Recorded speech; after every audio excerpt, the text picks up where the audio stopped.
Hey, how's it going, everybody? Welcome back to Art of Creation Homestead. My name is Jason. We're in the kitchen, and Angela Kay is over at the stove. She's cooking up an amazing recipe. It smells great already. She's frying some meat, which, hey, meat getting cooked always smells good to me. I love it. And so she's over there. She's got a beautiful recipe for an awesome baked ziti, which is one of my favorites. And she's a heck of an Italian cook, even though she's not from Italy. She's from right here in the US of A. So she's over here at the stove, and I'm gonna let her take care of telling you exactly what's going on, okay? Okay, for this meat sauce for the baked ziti, we are going to do 3 different meats. Now, you don't necessarily have to split the meats like this, but you're going to end up with a much better flavor if you do. I am starting with about 4 ounces of pancetta. If you do not have pancetta, you can use bacon, but I will tell you, if you use bacon, you will add a little bit of a smoky taste to it where you don't. Country ham. It smells like country ham. Yes, you can use country ham because country ham and pancetta are actually very similar. Pretty much the same thing. Yep. Because pancetta is Italian cured bacon. It's cured but not smoked. So you want to start with that with just a little bit of olive oil, and you want to render your pancetta just a little bit, because if you add in all the meat at once, your pancetta is not going to render, and you want it to render out some of that fat. So we're going to render this for just maybe a couple of minutes, and you will see the fat is starting to render, and you're starting to get more liquid in the bottom of your pan from where it's rendering. And when it's fully rendered, which it's pretty much there right now, because you want it about 3/4 the way rendered, we are going to add a ½ pound of mild Italian sausage. You can use hot, but I choose to use mild. And about ½ pound of 80/20 ground beef. Now you can use all ground beef. You can use all Italian sausage. The only thing that I recommend you not skip is the bacon or pancetta, whichever you are choosing to use. Do not skip that because it's going to add so much flavor. But if you split the meats like this, you are going to end up with a much richer flavor to your sauce. Now, even though your Italian sausage is seasoned and your pancetta is salty, you want to add a little bit of salt because of the beef. And always add pepper. Always add the pepper.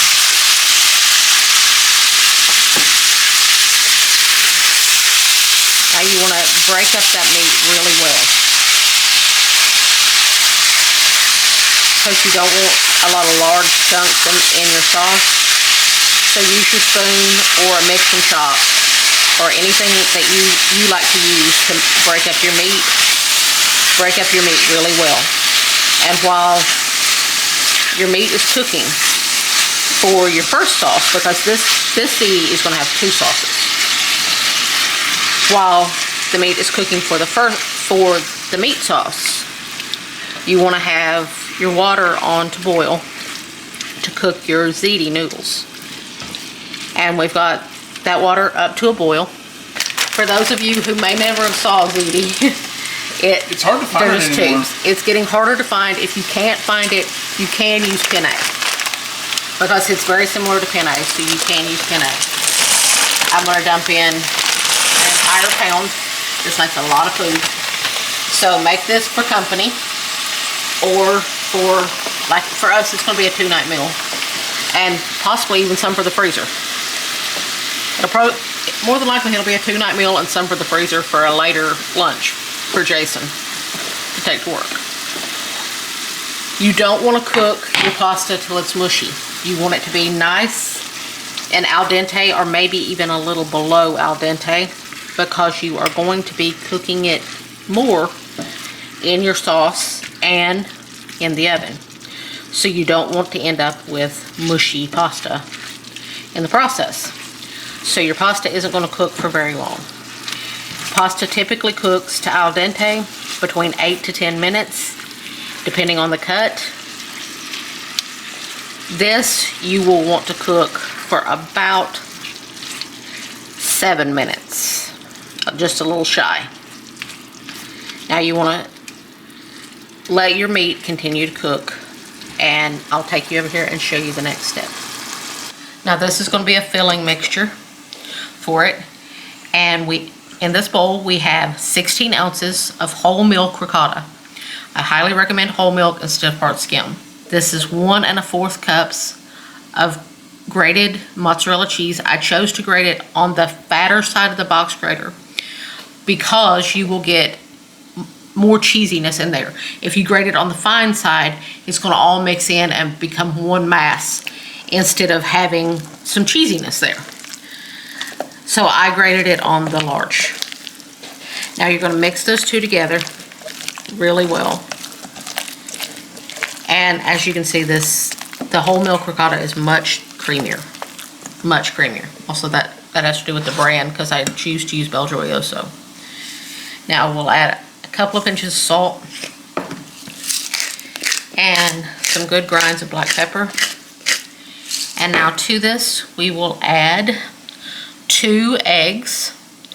This is a Maggie egg and a Madeline egg. And you will mix those eggs in really well, because the eggs are going to work as a binder to make this mixture an actual good layer between the layers of pasta. And you want to mix that in until you don't see any more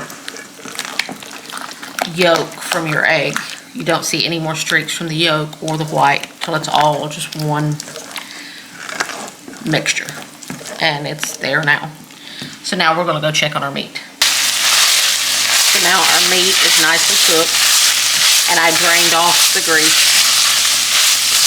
because otherwise it's going to be way too much grease in there.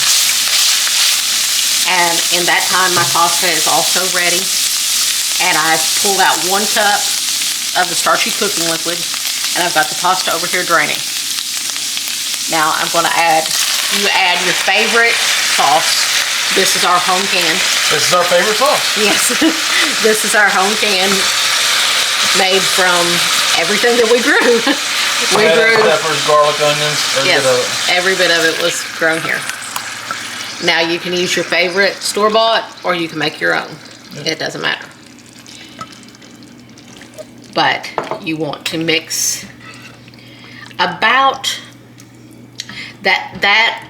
I did 2 pints, which is equivalent of a quart, which is 32 ounces. You want to do around that. Yep. Now you want to bring this up to just a bubble and just let it simmer just for a few minutes. And while that is simmering, we'll get started on our second sauce. Now our meat sauce is simmering away. Now we're going to start on our bechamel. This is what's going to make this amazing. In this pot, we have 3 tablespoons of salted butter, and to that we are going to add 3 tablespoons of all-purpose flour. I'm just going to stir that in together. We're just making a roux. What do you have the oven or the stove set on? About medium. You don't want to do it too high because you don't want to burn your roux, and you don't want to burn your bechamel, basically. So to this, you definitely want to add some salt because it's going to be very bland if you don't. So add a couple of good pinches of salt and some good black pepper or white pepper. Some people prefer white pepper when it comes to a white sauce. So you want to mix that in. You want to let it fry you want to let your roux fry for probably about a minute or 2. Just to let that raw flour taste get out of there. This will get it really dry. Yeah. Dry but not burn it. Yeah, you want to let that raw flour taste get out of there. It usually only takes about a minute. Because see, when it starts bubbling really good like that, you know that flour taste is getting out of there. So now I'm going to go ahead and add my milk. We have 1.5 cups of whole milk. You don't want to add all of it, because you're going to end up with a lumpy bechamel, and you don't want that. So you only want to add just a little of it. And I'm pulling out my half moon whisk that a lovely viewer got for me. And I don't know where I'd be without this thing. Very handy. It's very handy. It is. And see, it absorbed all of that milk. So you want to add the next little bit. And you want to keep adding it in installments like that until it absorbs each one before you add the next. That will keep you from having a lumpy sauce, because you do not want a lumpy bechamel in this, because the bechamel is so creamy and delicious on this. If you've never had a 2-sauce baked ziti, you're missing out, because this bechamel to me is what makes it. Now you see it's nice and smooth. It's absorbed all of the milk, so now you can add more. This time you can add about half of what's left, because it's thinned down enough now that you're less likely for it to become lumpy. So you want to whisk that around really well, and see, it's absorbing it really fast. Now when you add the last, it takes it a little longer to thicken. And you also want to have your oven preheated to 375 degrees, because this does have to bake for just a little bit. It doesn't have to bake for real long because everything's already going to be hot, but it does have to bake for long enough that your cheese layer, that the eggs can get cooked.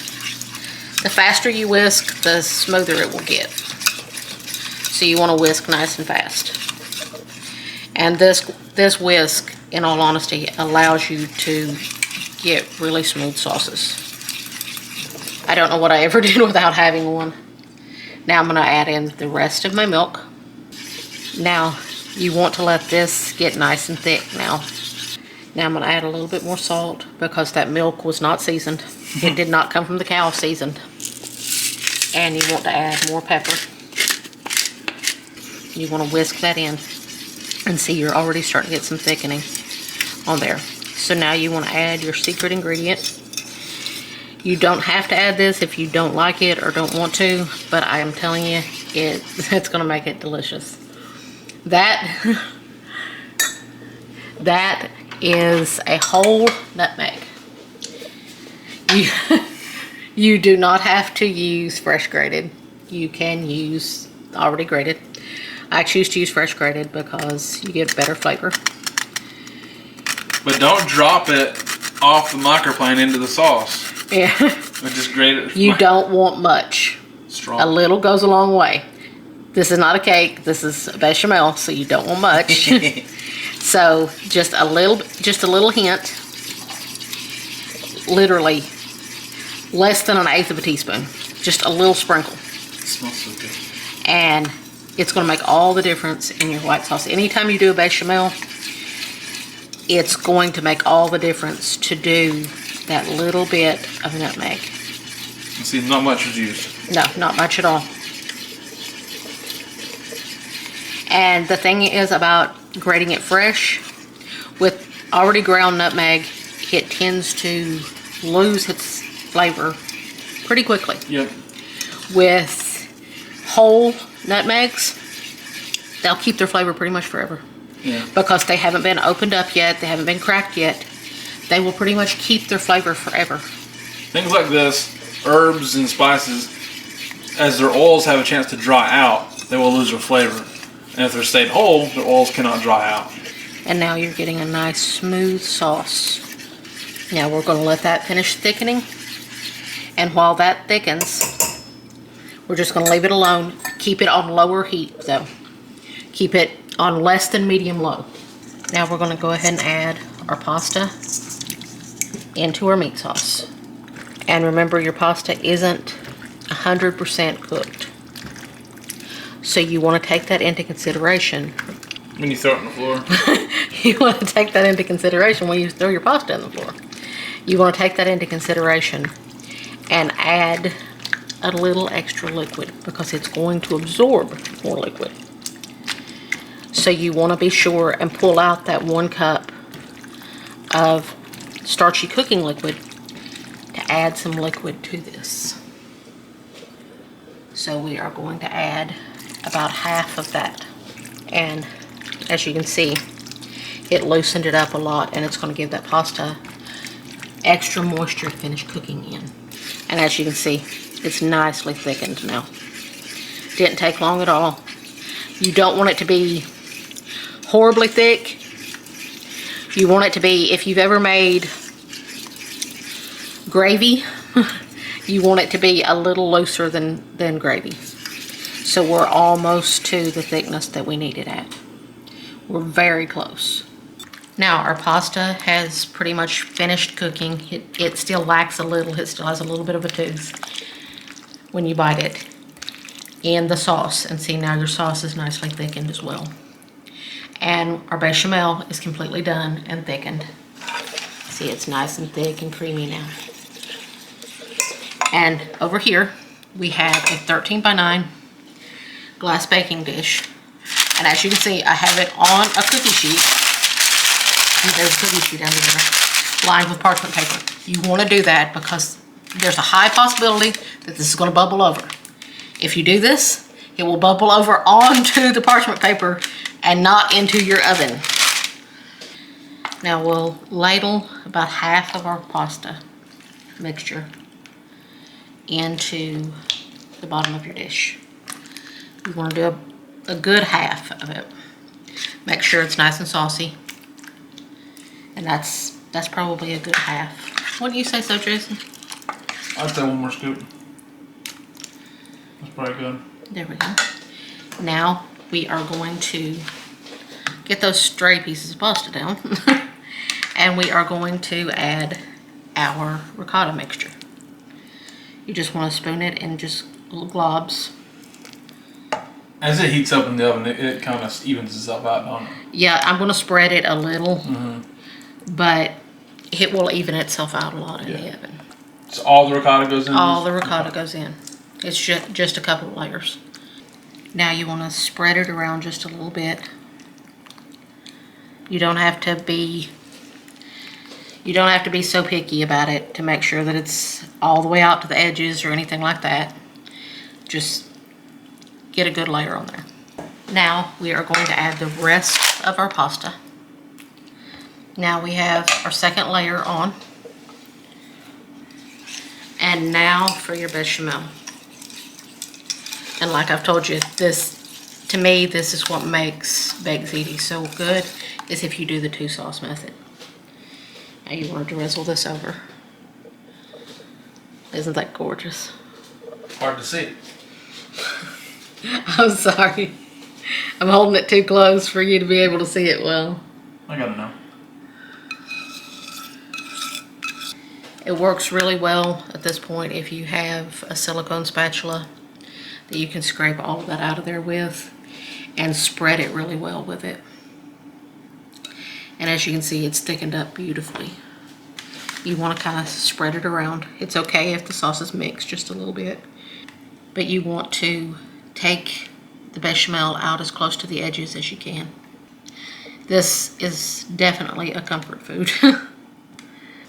Now we are going to add our cheeses. You can add both of these cheeses that I'm doing, or you can just add one. I am doing half Pecorino Romano, which is probably a couple of good handfuls. It depends on how much cheese you want. If you do choose to use Pecorino Romano, it's very strong. Be careful with it. And the rest we are going to do with Parmesan. You're going to do a nice layer of Parmesan on top of that Pecorino Romano. You want to take it out to the edges. And like I said, the amount of cheese you put on top is all up to you. Because this is your baby when it comes to how much cheese you put on it. Now we are going to put this into our 375-degree preheated oven until it's nice and bubbly around the edges, and that will let you know that the egg is done. This beauty is out of the oven and it's rested for a few minutes. You want to make sure it rests for a few minutes, just like a lasagna or anything like that. You want to make sure it rests for a few minutes. It baked for exactly 30 minutes until it was nice and bubbly. You can see where it bubbled up around the edges, and it smells insanely good. Yep. So now we're gonna dish it up and let Jason taste it. A beautiful bite of food. I'm excited to try this. Wow. That is absolutely amazing. Angela K.